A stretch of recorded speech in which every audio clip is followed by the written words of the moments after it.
接下來我們要來特別關心到的是055大區這回2度的駛向澳洲了嗎？是讓澳洲非常的緊張哦。我們今天也會關心說，這一次055大區會不會也帶上福建號？為什麼會有這樣的猜測？我們趕快來看到的是12月1號，這是最新消息哦。澳洲的防長馬勒斯突然間這樣說，他說現在啊，澳洲正在菲律賓的海域這邊追蹤一支來自於中國大陸的海軍的艦隊，因為呢，澳洲政府其實很擔心這支艦隊可能持續的往澳洲水域這邊走，而且他預估可能在今年底的時候就會直逼抵達澳洲了。讓澳洲軍方非常緊張的是，到底這一支艦隊可能會有多大多狠，而且它會有多新呢？因為事實上，在今年的2月份才有一個經驗的。今年的2月呢，我們來看到大陸方面在這邊做的是澳洲東岸的塔斯曼海做實彈演習，當時他出動的武器包括了055大區、054A 護衛艦衡陽號，還有903型的補給艦等等。當時也在說，或許水下也有這個核潛艦在下面潛伏嗎？所以這一次大陸會不會海軍再次的遠征澳洲，做一個升級版的遠征？有沒有可能連航母的這些核潛艦都一起把它帶上？上這個怎麼看？澳洲要怎麼監視中國的這個海軍艦隊啊？它有這個所謂的這個軍事衛星嗎？可以緊盯嗎？沒有吧，應該都是美國或至少在英國這些國家。當然，澳洲的身份比較特殊，我們知道它作為 Quad， 作為美日印澳的軍事同盟，也包括 AUKUS， 包括澳英美的3國的軍事同盟。尤其這個 AUKUS 部分，他們是同時交換相關的這些軍事的情報，包括軍事當中的最優先的相互的支援。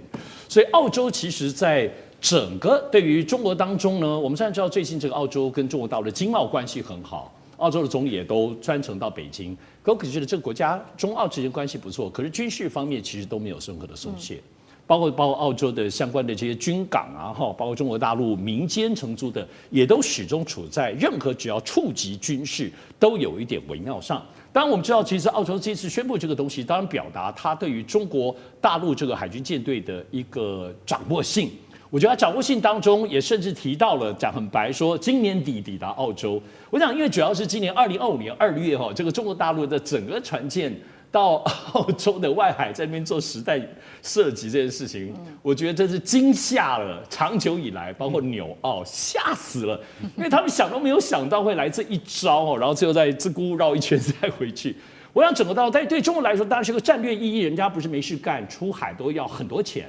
主要還是包括對於美國、包括美國、澳洲等等，我們剛才提到的這些，特別是在所謂東太平洋的關係，覺得中國大陸你真的不可能來800里外遠。中國大陸現在展現他們的海軍實力，以及他們的剛剛講戰略的企圖心而且當然不是經過，還在做實戰演習。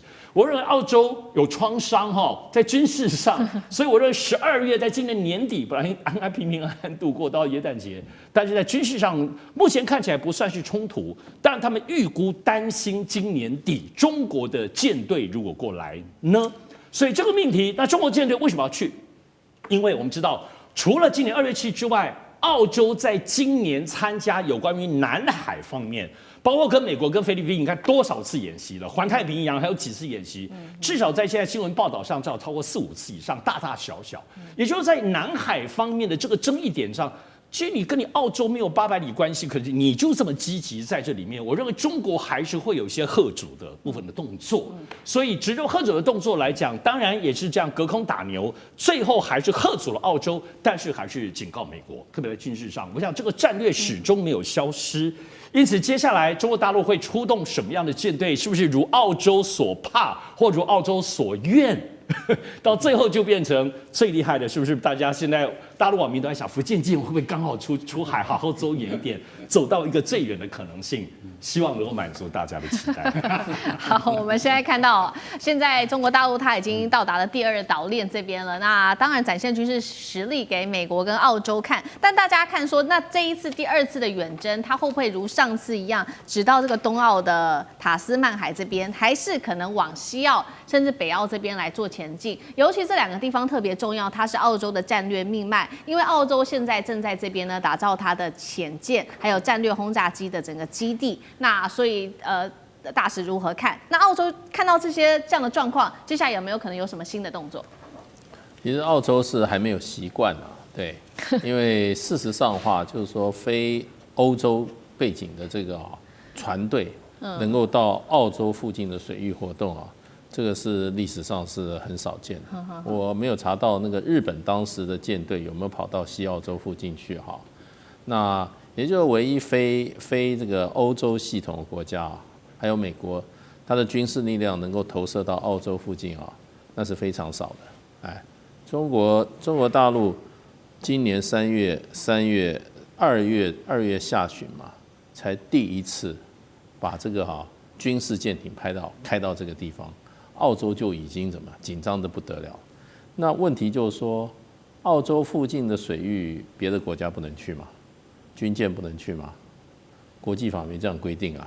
國際海洋法公約是給有強大海權力量的國家所設計的，所以他們把這個領海說得非常的小。所以呢，只要你船艦不要進入到澳洲的領海，也就是現在就是24海里而已啊。那24海里以外，澳洲沿岸24海里以外，都是全世界任何船只都可以去的。不管是民用船只、休閒船只、軍用船只，照現在海洋法都可以自由航行的。那美国更厲害，美國還說，你的領海，我的軍艦也可以行使無害通過權，也有自由航权，這就是美國一直要行使航海自由的。那中國大陸如果也可以說，那我也可以進入你澳洲的領海，我是无害通過。那澳洲，所以法律上這個是你們西方人定的遊戲規則，主導遊戲規則。任何國家的船都可以開到裡面。上一次中國大陸，也就是今年2月，中國大陸在什麼塔斯曼海啊，那麼舉辦了實彈射擊。你知道這個距離澳洲的領海還有多少？還有多遠？還有300海里。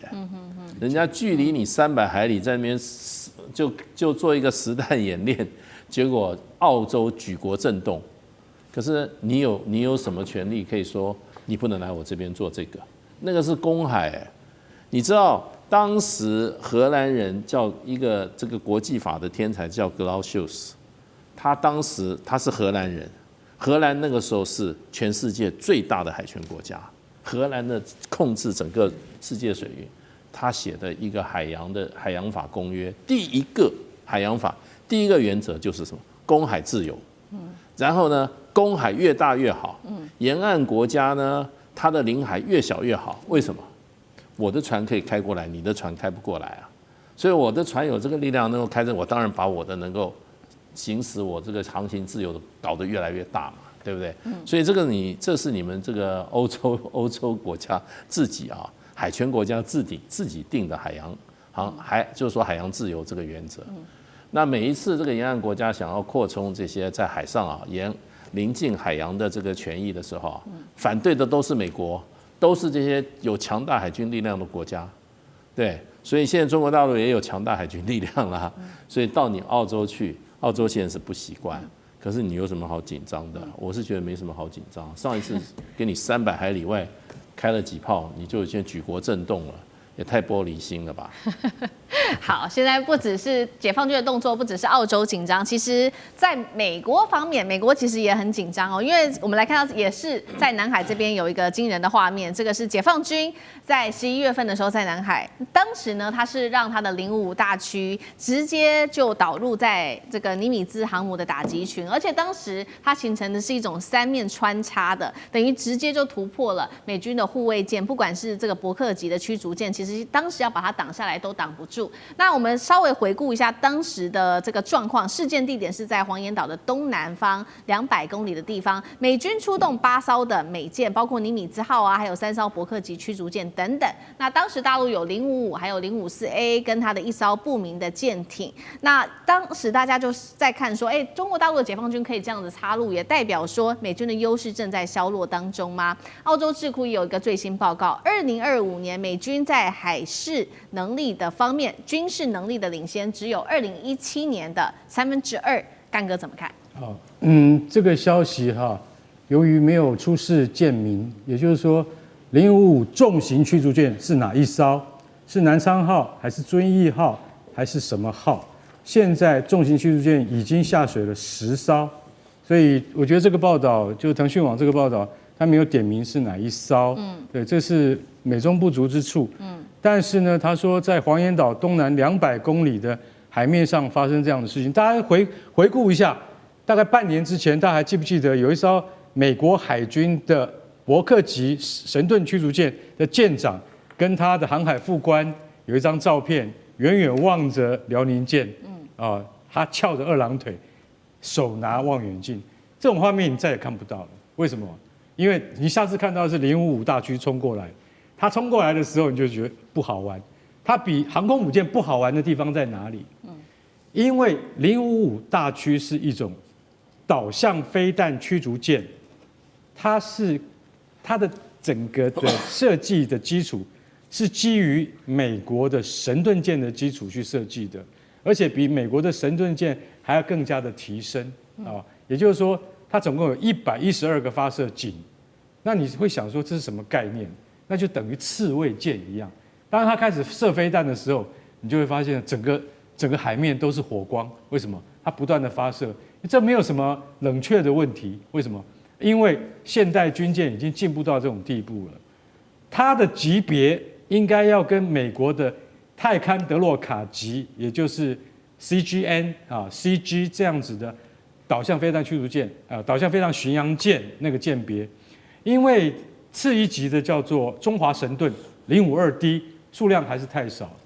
可是今天如果發生在黃岩島200公里的地方，它有之字形的變換隊形，可以穿透尼米茲號航空母艦戰鬥群的話，代表那個威脅很接近了。可是為什麼美國國防部沒有講呢？海軍的軍令部怎麼沒有講這件事情呢？這件事情恐怕有點棘手，不能講。為什麼？你被人家的軍艦穿透了你的陣型的話，或者即將穿透你的陣型，這個是很丟臉的事情。那就想到我們的黃海，我們的甲午戰爭，我們鎮遠跟濟遠的旗艦真的被日本的魚雷艇給衝破。所以剛才上次講得很好啊，澳洲真的嚇死了，連紐西蘭都嚇死了。第一次開到我們家門口300公里，然後幹嘛？然後開炮，開什麼炮？開它的130mm的130毫米的那個炮，他打了幾炮你就會嚇死，因為最近的一次，曾經有人開到這麼近的地方是誰？是2次大戰時候1944年日本帝國海軍的武藏號超級戰艦，他曾經跑到還沒有那麼近，曾經開過炮，然後那時候澳洲已經嚇死了，達爾文港已經全面戒備了，那個防空警報哇，這叫，然後請英國趕快來幫忙，英國說自己都顧不了了，還顧得了你？所以对於澳洲跟紐西蘭是一個很大的警示。那對於在南海發生這樣的事情，我今天坦白講一句，以後你所看到的這個福建號航空母艦戰鬥群編隊，它一定都會配2艘055大驅，而且055大驅已經生產完畢了。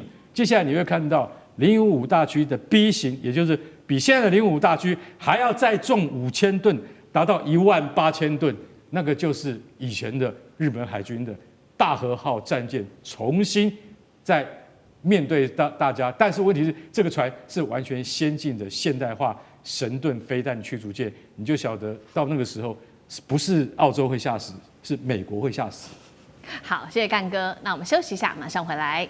地缘政治、美中之爭、戰略價值、強權崛起、小國生存，現在與未來洞悉事件走向，掌握世界脈動，全球觀點。